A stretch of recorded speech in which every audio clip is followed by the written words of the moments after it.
Good evening. It's 6 o'clock on Monday, October 3rd, 2016. Welcome and thank you for joining us tonight for the English edition of Aura News, where we bring you today's top stories translated into English every weeknight.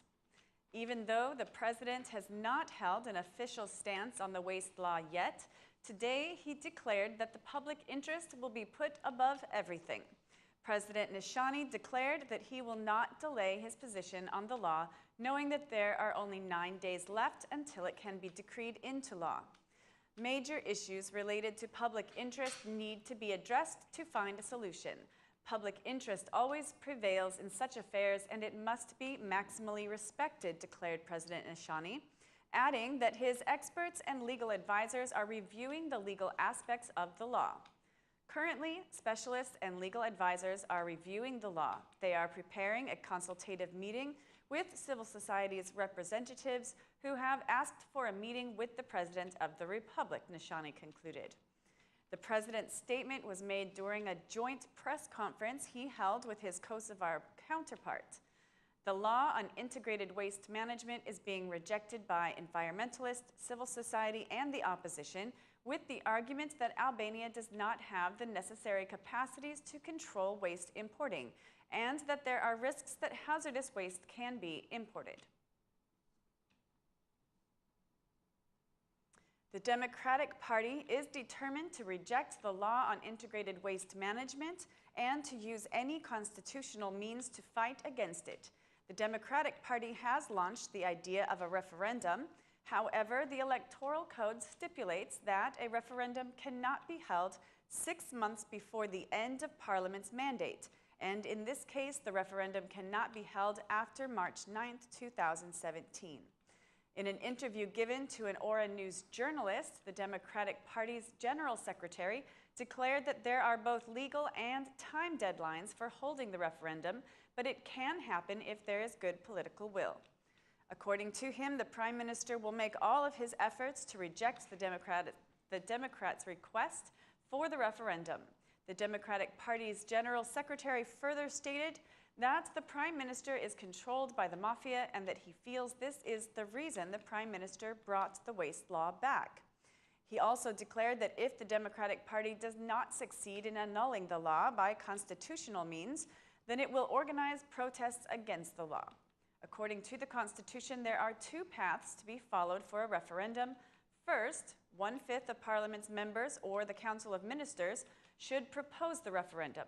Then, in order for the initiative to be realized, it must receive the approval of a majority of Parliament members.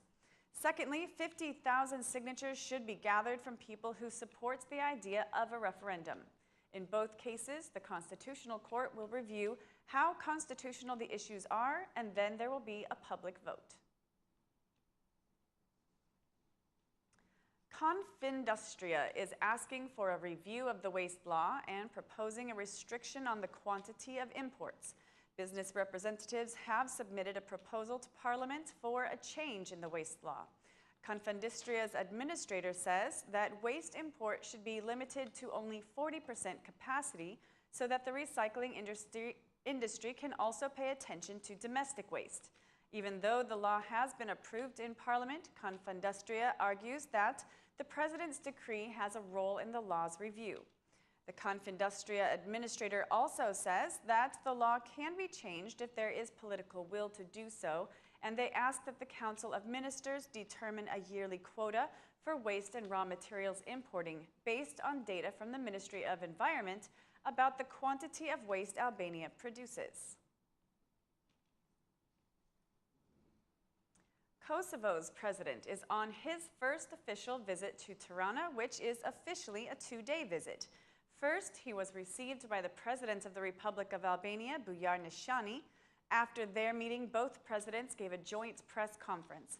Kosovo-Serbia talks, demarcation issues, Kosovo's Euro-Atlantic path, and economic cooperation between the 2 countries were discussed at the meeting between the 2 presidents. President Nishani highlighted the Kosovo-Serbia dialogue as, according to him, advancing peaceful talks brings stability to the region. This is Thaci's first visit as president of Kosovo. I am honored by Kosovo's president visiting Tirana. We praise the cooperation between our countries so far. The meetings of two governments have increased cooperation. I express gratitude to Thaci for his contributions in Kosovo. We are contributing to peace and security in the region. Albania supports the Kosovo-Serbia dialogue, which should continue. Respecting agreements is important for both countries. Albania supports Kosovo's integration into the EU. The visa removal by the EU will confirm freedom's dimensions, declared President Nishani.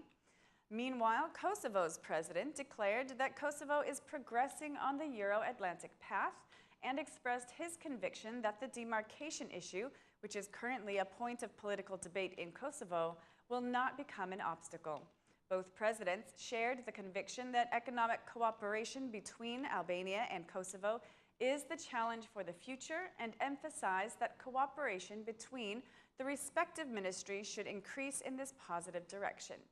Relations between Kosovo and Albania have gained a new dimension of strategic partnership established in the joint meetings held between the two governments, which also give way to the institutionalization of bilateral relations in every domain. Albania remains the main tourist destination for Kosovo citizens. We would like to offer Albania and Kosovo a joint tourist area through travel packages, President Thaci said. According to Thaci, cooperation between Kosovo and Albania is a great example for others. Kosovo's president also held separate meetings with the Assembly Speaker, Ilir Meta, Prime Minister Edi Rama, the Democratic Party chairman, and Tirana's mayor.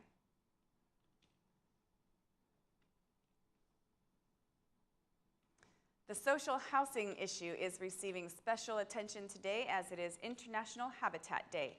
The Dutch ambassador and Tirana's mayor Villiers were both present at the Housing for Everyone meeting, where the ambassador highlighted social justice. Mayor Villiers presented City Hall's plan to cooperate with builders for social housing, which he says will be presented to the City Council by the end of October. The mayor explains that City Hall is considering giving bonuses to construction companies for building low-cost houses for needy families. The new urban plan, which will be presented to City Hall by the end of October, provides an agreement between City Hall and construction companies to allot some of their apartments for social housing to the city in exchange for construction bonuses. This would help needy families, declared the mayor. The City Hall has also decided to unblock soft loans, making a fund of $1 million available, especially for new couples who want to start a family. We want to add $1 million into next year's budget to allow new families to buy a home at a lower interest rate. We have calculated that with $1 million, we can soften or lower the interest rate on about 1,500 to 1,600 loans, depending on the number of applicants. With this, the banking system can generate approximately €60 million worth of soft loans for home buying in Tirana, added the mayor.